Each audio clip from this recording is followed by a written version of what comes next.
Good morning. வணக்கம். Welcome to money investment for all. இன்னைக்கு இந்த வீடியோவில் டெப்ட் டு ஈக்விட்டினா ரேஷியோனா என்ன, ஓகே, அதே மாதிரி PE ratio, price per earnings ரேஷியோனா என்ன, ரிட்டர்ன் ஆன் ஈக்விட்டினா என்ன, கம்பேரிட்டிவ் அனாலிசிஸ், ஒரு கம்பேரிசன். ஏற்கனவே பிஇ ரேஷியோ இன்னொரு வீடியோவில் போட்டிருக்கேன், அதை பாருங்கள். ROE, return on equity, profitability. Return on ஈக்விட்டினா என்னென்னா profit per return per equity, okay. இது ப்ரைஸ் பர் ஈக்விட்டி, இது வந்து டெப்ட் பர் ஈக்விட்டி. ஸோ இது எல்லாமே ஆல் ஆர் ரிலேட்டட் தான். அதனால தான் நான் ஒரு கம்பேரிட்டிவ் தனியாகவும் வீடியோ போட்டிருக்கிறேன். Comparative analysis with case studies, ஒரு எக்ஸாம்பிளோடு நான் இங்கே சொல்லியிருக்கேன். இது எல்லாமே ஸ்டாக் ஃபண்டமெண்டல்ஸ், வெரி இம்பார்ட்டன்ட். ஒரு ஸ்டாக்ஸை வாங்குறதோ விற்கிற போதோ இந்த ஃபண்டமெண்டல்ஸ் நீங்கள் கண்டிப்பாக தெரிஞ்சு இருக்கணும். டிஸ்க்ளைமர், இதை ரீட் பண்ணுங்கள், ஓகே. ஓகே, டெப்ட் டு ஈக்விட்டி ரேஷியோனா என்ன, ஓகே. இட்ஸ் ஏ நம்பர் தான், இது ஒரு நம்பர் தான். இப்போ இது எதை குறிக்குது அப்படின்னா எவ்வளோ டெப்ட் அந்த கம்பெனிக்கு இருக்குது கம்பேர் டு இஸ் அசட், அவங்களுடைய சொத்துவை கம்பேர் பண்ணும்போது எவ்வளவு கடன் இருக்குது அதை குறிக்குது தான் டெப்ட் to equity ratio, okay. It shows how much debt a company has compared to its total assets. Okay, இப்போ என்ன ஃபார்முலாவை பயன்படுத்தி டெப்ட் டு ஈக்விட்டி ரேஷியோவை கண்டுபிடிக்கிறது அப்படின்னா, நம்ம வந்து டோட்டல் லயபிலிட்டிஸ், டோட்டல் டெப்டையும் டிவைடட் பை டோட்டல் அசட், அந்த கம்பெனியுடைய சொத்து மதிப்பையும் அவங்களுடைய டெப்ட்டு, கடன், லயபிலிட்டிஸ், ஏதாவது ஆப்ளிகேஷன் இருக்குதா. ஸோ டோட்டல் அசட்டுங்கிறது நிறைய நேரத்தில் வந்து என்ன சொல்லுவாங்கன்னா டோட்டல் ஷேர் ஹோல்டர்ஸ் ஈக்விட்டி அப்படின்னு சொல்லுவாங்க, ஓகே. டோட்டல் அசட்டுங்கிறது என்ன அப்படின்னா அசட்ஸு மைனஸ் லயபிலிட்டிஸ், ஓகே. இது ஏற்கனவே நம்ம இதை பார்த்துருக்குறோம். எங்கே பார்த்துருக்கோம் அப்படின்னா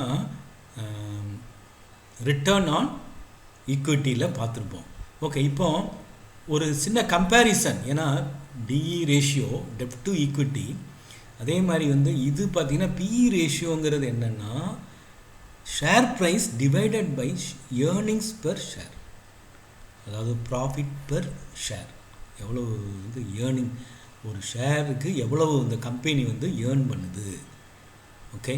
ஸோ அடுத்து பார்த்திங்கன்னா இன்னொரு ROE, return on equity, how much ரிட்டர்ன்னா ப்ராஃபிட் ஆன் ஈக்விட்டி. அப்போ இது என்ன ஃபார்முலானா இது வந்து இதே மாதிரி தான் ஆர்ஓஇக்கு ரிவர்ஸ் தான் டெப்ட் டு ஈக்விட்டி. அப்போ இதில் வந்து லயபிலிட்டிஸ், கடன் போட்டோம், இங்கே வந்து ப்ராஃபிட் போட்டு divided by total share holders equity அல்லது டோட்டல் அசட்ஸ், ஓகே. ஓகே, நம்ம இப்போ ஒரு உதாரணம் எடுத்து எக்ஸ்பிளைன் பண்ணால் தான் கிளியராக இருக்கும். மஹிந்திரா அண்ட் மஹிந்திரா எடுத்துக்கிட்டிங்கன்னா 1.61 இருக்குது டெப்ட் டு ஈக்விட்டி ரேஷியோ. அதே இது Tata trend textile fashion company, அதுக்கு பார்த்திங்கன்னா 0.43 இருக்குது. அப்போ இந்த ஷேர்ஸ்லாம் நம்ம வாங்கலாமா வாங்கக்கூடாதா. இன்னொன்று பார்த்திங்கன்னா இந்த பேங்க்ஸு, நான் பேங்கிங் ஃபைனான்சியல் கம்பெனி, அதுக்கெல்லாம் பார்த்திங்கன்னா டெப்ட் டு ஈக்விட்டி ரேஷியோ வந்து ரொம்ப அதிகமாக இருக்கும். அப்போ இதெல்லாம் நம்ம வாங்கலாமா வாங்கக்கூடாதா அப்படிங்கிற ஒரு டவுட் வந்து நம்மளுக்கு வரும். பார்த்திங்கன்னா இதில் வந்து இது வந்து power finance corporation, public sector undertaking unit, அது பார்த்திங்கன்னா ரொம்ப ஹையாக இருக்குது. இது வந்து நேச்சுரல் தான், ஹையாக தான் இருக்கும். சோழமண்டலம், அதே மாதிரி சோழமண்டலம் இன்வெஸ்ட்மெண்ட் கார்ப்பரேஷன், அதுக்கு பார்த்திங்கன்னா ஹையராக தான் இருக்கும். அதுக்கு காரணம் என்ன, பேங்க் எடுத்தாலும் இதே மாதிரி தான் அதிகமாக தான் இருக்கும். அதுக்கு காரணம் வந்து இந்த இருக்குது. அதாவது என்ன அப்படின்னா பேங்க் வந்து they borrow get money through FD and RD. Fixed deposit மூலமாகவும் ஆர்டி மூலமாகவும் பேங்க்கு மணி கிடைக்குது. அவங்க எவ்வளோ இன்ட்ரெஸ்ட் கொடுப்பாங்க நம்மளுக்கு? 6.5 to 7% நம்மளுக்கு நம்ம எஃப்டி போடுவோம், ஆர்டி போடுவோம் பேங்க்கில். 6.5 to 7% அவங்க கொடுப்பாங்க.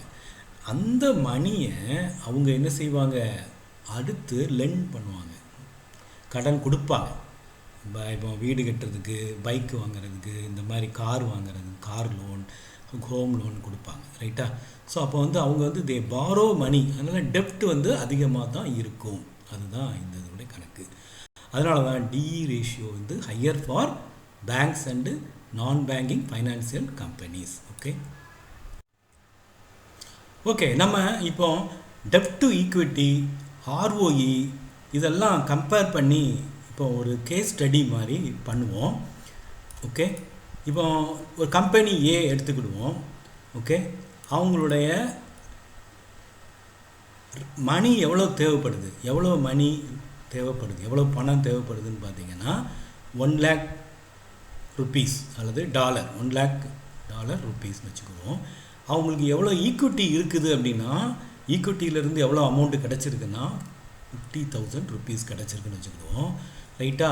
அவங்க வந்து மிச்ச பணத்தை, இந்த கம்பெனி ஆரம்பிக்கிறதுக்கு மிச்ச பணத்தை டெப்ட் அட் இன்ட்ரெஸ்ட் ரேட் வந்து 8%க்கு வாங்கிக்கிறாங்க, பேங்க்லேயோ எங்கேயோ வாங்கிக்கிறாங்க. அதனுடைய 50,000 அப்போ இவங்க கம்பெனி ஸ்டார்ட் பண்ணிட்டாங்க. Okay, right. இப்போ பார்த்தீங்கன்னா, இப்போ கம்பெனி பியை வந்து நம்ம அதையும் எடுத்துக்கிடுவோம். இப்போ கம்பெனி பி வந்து அதே மாதிரி தான், டோட்டல் அமௌண்ட்டு அவங்களுக்கு நீடட் வந்து 1 lakh rupees, ரைட்டா? ஈக்விட்டியிலேருந்து அவங்க ஃபுல்லாக ஜென்ரேட் பண்ணிடுறாங்க, ஈக்விட்டியிலேருந்து ஃபுல்லாக அவங்க வாங்கிடுறாங்க, கிடச்சிருது. இப்போ அடுத்து பார்த்திங்கன்னா, அப்போ டெப்ட் வந்து இவங்களுக்கு 0 rupees ஆயிரும். ஓகே, இவங்களுக்கு வந்து 50,000 rupees. இப்போ டெப்ட் டு ஈக்விட்டி அப்படின்னு போட்டிங்கன்னா என்ன வரும்? டெப்ட் வந்து 50,000 டிவைடட் பை ஈக்விட்டி 50,000. ஓகே, இதான ஈக்விட்டி, அந்த போடு. அதே மாதிரி இங்கே பாருங்கள், டெப்ட் டு ஈக்விட்டி இது வந்து 1 lakh டிவைடட் பை 1 lakh. அப்போ என்ன வந்துடும் பார்த்தீங்கன்னா, இது வந்து என்ன வந்துடும் உங்களுக்கு? 0ங்கிற மாதிரி வந்துடும். ஓகே, சரி. இப்போ வந்து நம்ம ப்ராஃபிட் எவ்வளவு இந்த கம்பெனி கிடச்சிருக்குது? ப்ராஃபிட் வந்து ₹20,000 கிடச்சிருக்குன்னு வச்சுக்கோங்க. ஓகே, ₹20,000 கிடச்சிருக்குது. அப்போ நெட் ப்ராஃபிட் எவ்வளோ இருக்கும்? ஏன்னா வந்து அவங்க வந்து ப்ராஃபிட்டில் கொஞ்சம் அமௌண்ட்டை வந்து இன்ட்ரெஸ்ட் ரேட் கட்டுறாங்க. அப்போ அது வந்து எவ்வளவுன்னா, அதை கால்குலேட் பண்ணிங்கன்னா 4,000 rupees, 4,000 rupees வரும், 4,000 ரூபா. அதை கழிச்சிட்டிங்கன்னா 16,000 ரூபா. இப்போ நீங்கள் பாருங்கள், return on equity, profit per total divided by total equity.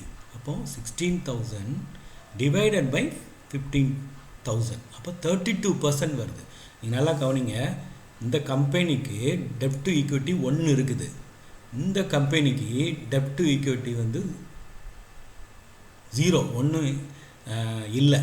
Okay, அப்படின்னா இப்போ பாருங்களேன், ப்ராஃபிட் இந்த கம்பெனிக்கு 20,000 கிடைக்குது. இதே கம்பெனி மாதிரி தான் இவங்க டெப்ட்டு வச்சுருக்குறாங்க, இவங்ககிட்ட டெப்ட்டு கிடையாது, அதுக்கு பதிலாக டோட்டலாக ஈக்விட்டியே வச்சுருக்குறாங்க.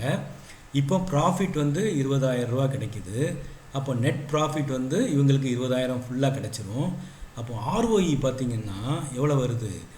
20,000 rupees divided by 1 lakh rupees. ஏன்னா வந்து டோட்டல் ஈக்விட்டி ஷேர்ஸ் போடணும், ஈக்குவல் டு 20% தான். இங்கே பாருங்கள், இவங்களுக்கு வந்து டெப்ட் டு ஈக்விட்டி ரேஷியோ 1 இருக்குது. ஆனால் அவங்களுடைய ரிட்டர்ன் ஆன் ஈக்விட்டி எவ்வளோ கொடுக்குறாங்க? அவங்க ரிட்டர்ன் வந்து நம்மளுக்கு ரிட்டர்ன் ஆன் ஈக்விட்டி வந்து எவ்வளோ? ப்ராஃபிட்டபிலிட்டி எவ்வளோன்னா 32%. இது வந்து 20% தான். ஓகே, ஸோ பார்க்குறதுக்கு டெப்ட் டு ரேஷியோ வச்சு மட்டும் நம்ம டிசைட் பண்ணிட முடியாது, இந்த ஃபேக்டரையும் நம்ம பார்க்கணும். இருந்தாலும் அடுத்த இதில் குட் டெப்ட் டு ஈக்விட்டி எவ்வளவு, பேட் டெப்ட் டு ஈக்விட்டி, நல்ல ஒரு கம்பெனி, நல்ல கம்பெனினா எவ்வளோ டெப்ட் டு ஈக்விட்டி இருக்கணும், ஒரு பேட் கம்பெனினா டெப்ட் டு ஈக்விட்டி என்ன இருக்கணும், அடுத்த இதில் பார்ப்போம் நம்ம. இப்போ ஒரு கம்பெனி நல்ல கம்பெனியா இல்லை நல்ல கம்பெனி இல்லையா அப்படிங்கிறத டெப்ட் டு ஈக்விட்டி ரேஷியோ வச்சு நம்ம கண்டுபிடிச்சிடலாம். ஓகே, இப்போ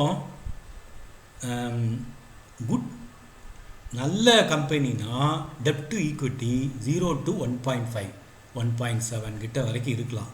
ஓகே, அதே இது கிரேட்டர் தேன் 1.7 ஆர் 1.8னா அந்த கம்பெனி வந்து நிதி நிலைமை சரியில்லை, financially risk, financially not healthy company அப்படிங்கிறதுனால நம்ம அந்த ஸ்டாக்கை வாங்கும்போது நம்ம கேர்ஃபுல்லாக இருந்துக்கணும். ஓகே, தேங்க்யூ ஃபார் வாட்சிங். நன்றி. Please subscribe and share. Okay, thank you very much. நன்றி.